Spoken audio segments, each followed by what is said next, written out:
Basically, what I want to cover right now is I just want to go over a few things with Blizzard and identifying what's changed over time with them and their involvement with the community.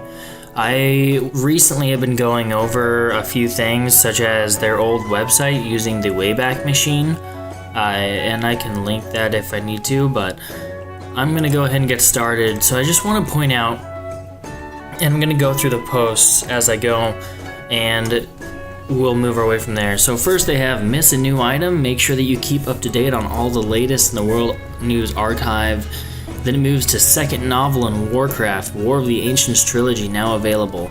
I don't remember the last time on the World of Warcraft website that they've even announced a book or anything specifically like that in a actual news item. They have a community watch right here. The crisp autumn weather has inspired the World of Warcraft community. Click on the links below to see how. Each of these are essentially other little fan community writing things going on here. Next we have World of Warcraft comics, and they're encouraging their community to make fan things about the game, and they're posting it on the actual public website. World of Warcraft forums offline this weekend. They're just letting everybody know. They seemed far more human. The way that World of Warcraft, the way that Blizzard used to operate seemed more human, whereas nowadays you have the calendar tool to let you know of everything, and the only way that you get communication between Blizzard and yourself is through the forums where, they'll say soon TM. World of Warcraft launch date, November 23rd, 2004. Blizzard is pleased to announce that in fewer than 3 weeks, World of Warcraft will begin hitting store shelves throughout North America. Starting on November 23rd, players will be able to pick up a boxed copy of the game or the collector's edition and finally begin playing. See the press release for further details. That's just a standard announcement. They announced the new Kodo mounts right on the front page. World of Warcraft intro cinematic. They were proud of their work, so they were posting things as they made them. Racial traits revealed. Important notice regarding guilds. As of this patch, guild names will be unique across server regions. Pacific and Mountain Time servers are one region and Central and Eastern servers are another. Because of this change, guilds will have to be recreated when you log in. We apologize for not informing you of this change beforehand and for any inconvenience this may cause you. Thank you again for helping us test World of Warcraft. Again, more information just showing how involved they were with the community, opposed to how not involved they are now. Monday fan art update. They had a Monday fan art update, so they actually took other people's art and posted it on the front page. New Tinkertown MP3, so they posted the new music as it came out, the new patches here, collector's edition details, special pets, 10-day guest pass explained, World of Warcraft open beta signups closed, World of Warcraft open beta raid contest, World of Warcraft knowledge base online, dual box covers announced for World of Warcraft launch, 500,000 plus World of Warcraft open beta test signups. New Thunderbluff MP3 latest patch available again. This is all, everything that I've read so far has been within a 2-week period. Everything that I have said so far is a 2-week period, and they've been keeping so up to date. And there's another fan art update, and this one's on Friday. So within 2 weeks, they had 2 fan art updates. They had 2 MP3s that came up. They announced 2 new patch details. They had announced multiple things based on their collector's edition box art, and this just continued on and on for 2 years. They were constantly updating. They were consistently letting the community know that they were there, and they were talking with the community. This is just one of those things that I don't understand why they just stopped. I think it was as soon as the new Battle.net website came into play.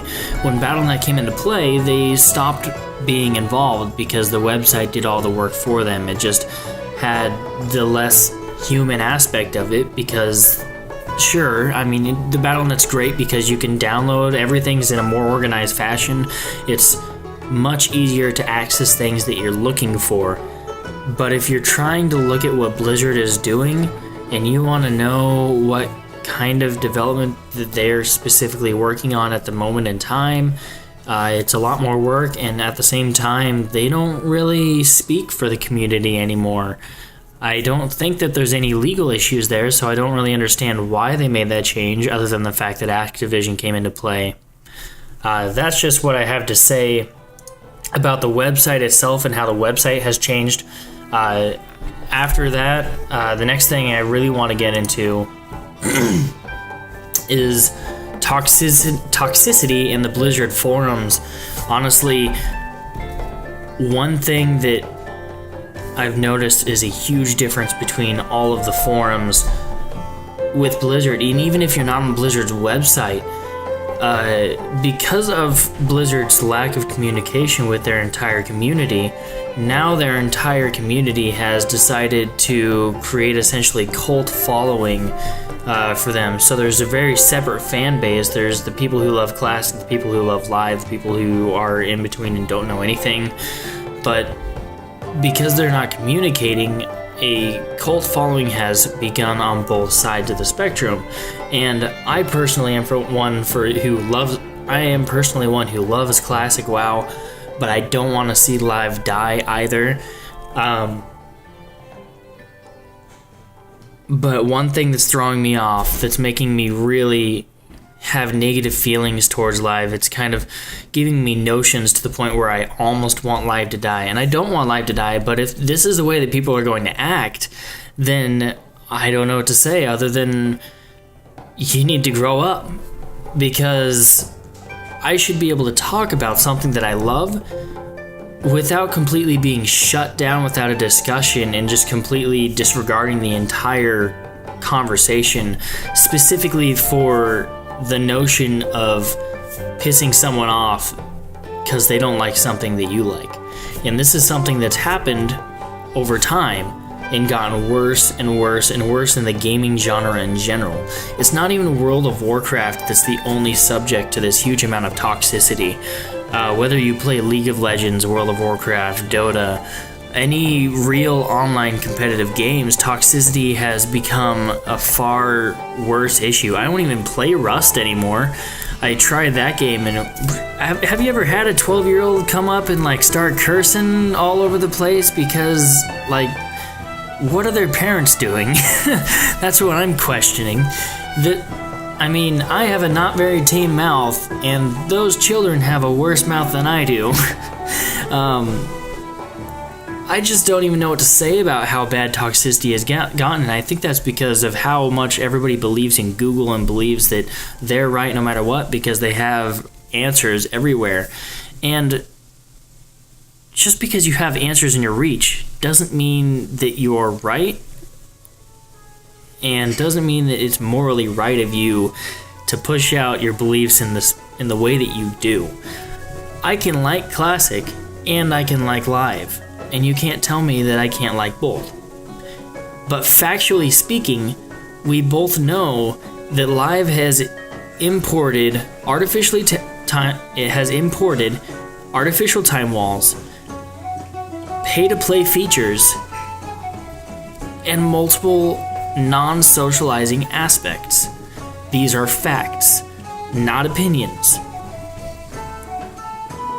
Classic WoW was much longer, but not artificially placed by the developers, and it wasn't based on pay-to-play features. The reason we're paying a $15 subscription is to prevent pay-to-play features, pay-to-win features from being in the game. If we're paying $15 a month, we shouldn't get these things. However, if we're not paying $15 a month, I can understand. That's kind of like every JRPG out there that has ever existed.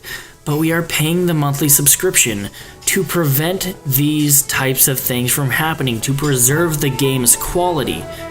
So in Live, you are being offered to buy mounts, you're being offered to buy WoW tokens, to buy gear, you're being offered to buy level boosts. There's so many things in the game that you can just achieve with money, and not only that, but because of the way that they have crafting set up, the fact that you can buy WoW tokens and you can sell them for a lot of gold. You buy like 5 WoW tokens and suddenly your gear completely, like, half of your gear is upgraded to almost the item level that, you know, heroic rating tier. Cool, thanks for not playing the game, it's awesome, but now you're just doing... You don't even know how to play your character, and you are doing things with people who do know how to play their character. And due to this fact that we have lower level people playing with higher level people, Blizzard has been catering to both sides and making it so that higher level stuff has been easier for lower level people who are doing higher level stuff so that everybody can do it. And that's not how it should be. Hand holding is not how a game should be. We should not be cooperating with each other to make it so everybody can do something. If somebody went out in Vanilla WoW and farmed out 1,000 gold for an epic mount, and Lil Joe over here spent $20 and got an epic mount, I bet he'd be pretty pissed. That's not okay. We are paying the $15 a month to preserve the game's quality. They are making money, so if they need to raise the subscription, I would much rather raise a subscription level opposed to add pay-to-win features or add items in the game that you can purchase. But anyways, back to the point with Blizzard not being involved with the community anymore. Blizzard has not spoken with their people, so people have become very outraged. People have strayed away from Blizzard, and they don't feel like what they used to. Blizzard used to feel like some people that we could talk to, we could make suggestions to, and we could actually involve ourselves with and have ourselves feel like we could actually provide suggestions to the game. Blizzard is not that anymore. If you ever suggest anything to Blizzard, you don't know if your opinion's even being taken, and you didn't know back then either, but at least you knew that they were going to provide an update the next day or 2 days from then on what they were working on. And within a month or two, you might even see your suggestion pop up in there. There were mainly the people who played the game religiously are the people who actually got to make their suggestions come through to Blizzard. However, it did happen.